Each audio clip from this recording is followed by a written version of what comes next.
নমস্কার বন্ধুরা, আমি শুক্লা। আমার রান্নাঘরে আপনাদের সবাইকে স্বাগত। আজ আমি নিয়ে চলে এসেছি আবারও একটি পনিরের রেসিপি নিয়ে। আজ আমি বানাবো ম্যাঙ্গো পনির। এর স্বাদ হয় অতুলনীয়। আশা করি আপনাদের সকলেরই খুব ভালো লাগবে। ভিডিওটি শুরু থেকে শেষ পর্যন্ত দেখার অনুরোধ রইল। তবে চলুন আমি কিভাবে এই ম্যাঙ্গো পনির রেসিপিটি তৈরি করছি সেটাই আপনাদের সাথে শেয়ার করি। এখানে নিয়ে নিয়েছি 250 পনির। পনিরটাকে ছোট কিউব করে কেটে নিয়েছি আর নিয়েছি 2 পাকা আমের পাল্প। এবার রান্নাটা শুরু করব। প্রথমে একটা মশলা তৈরি করে নেব। তার জন্য কড়াইয়ের মধ্যে দিয়ে দেব 2 চামচ সাদা তেল।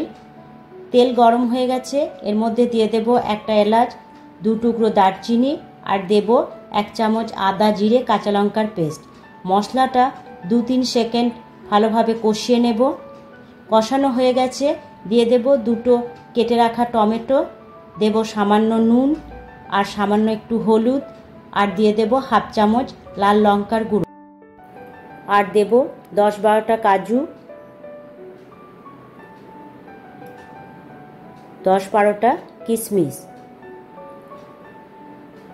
সামান্য একটু জল দিয়ে লো টু মিডিয়াম আঁচে মশলাটা 4 থেকে 5 মিনিট ভালোভাবে কষিয়ে নেব, যতক্ষণ না মশলা থেকে টমেটোর কাঁচা গন্ধটা চলে যাচ্ছে। মশলা কষানো হয়ে গেছে, গ্যাসের ফ্লেমটা অফ করে মশলাটা ঠান্ডা করে মিক্সিং জারে দিয়ে সামান্য একটু জল দিয়ে একটা ফাইন পেস্ট বানিয়ে নেব। পেস্ট তৈরি হয়ে গেছে, দেখুন পেস্টটা কত স্মুথ হয়েছে। কড়াইয়ের মধ্যে দিয়ে দেব 3 চামচ সাদা তেল। আমি রান্নাটা সাদা তেলেই করছি। এর মধ্যে দিয়ে দেব 1/2 চামচ গোটা জিরে। ফোড়নটা 2 সেকেন্ড লো টু মিডিয়াম আঁচে ভেজে নেব। ফোড়নটা ভাজা হয়ে গেছে, এর মধ্যে দিয়ে দেব তৈরি করে রাখা মশলার পেস্ট আর মিক্সিং জারটা ধুয়ে আরও একটু জল দিয়ে দেব। মশলাটা ভালোভাবে 2 থেকে 3 মিনিট কষিয়ে নেব। মশলাটা কষানো হয়ে গেছে, এর মধ্যে দিয়ে দেব সামান্য একটু নুন। নুনটা আপনারা দেখে দেবেন, কারণ প্রথমেই মশলাটা তৈরি করার সময় আমি একটু নুন দিয়েছি। আর দেব সামান্য একটু মিষ্টি।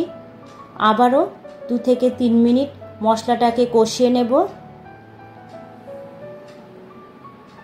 মশলা কষানো হয়ে গেছে, এবার দিয়ে দেব আমের পাল্প। আমের পাল্পটা দিয়ে আরও 2 মিনিট কষিয়ে নেব।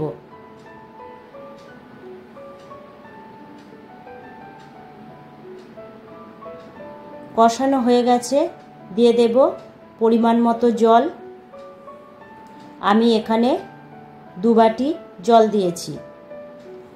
মশলাটাকে ভালোভাবে জলের সাথে মিশিয়ে লো টু মিডিয়াম আঁচে 2 থেকে 3 মিনিট ঢাকা দিয়ে ফুটতে দেব।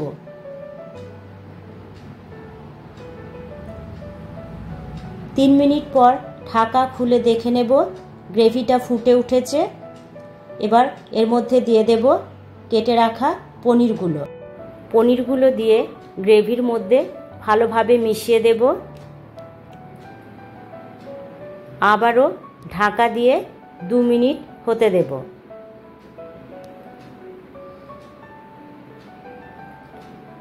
2 মিনিট পর ঢাকা খুলে দেখে নেব গ্রেভিটা একদমই মাখো মাখো হয়ে এসেছে। এবার দিয়ে দেব 1/2 চামচ ঘি। আর নামানোর আগে ওপর থেকে গরম মশলার গুঁড়ো ছড়িয়ে দিয়ে গ্যাসের ফ্লেমটা অফ করে ঢাকা দিয়ে 2 মিনিট স্ট্যান্ডিং ওয়েতে রেখে দিলে তৈরি হয়ে গেল আমার ম্যাঙ্গো পনির।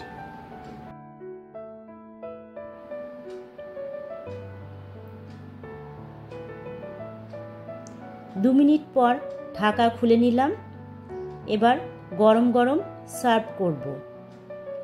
তৈরি হয়ে গেল আমার ম্যাঙ্গো পনির। এটা গরম গরম রুটি, পরোটা, নান সব কিছুর সাথেই দারুণ লাগে। বাড়িতে অবশ্যই একবার ট্রাই করবেন।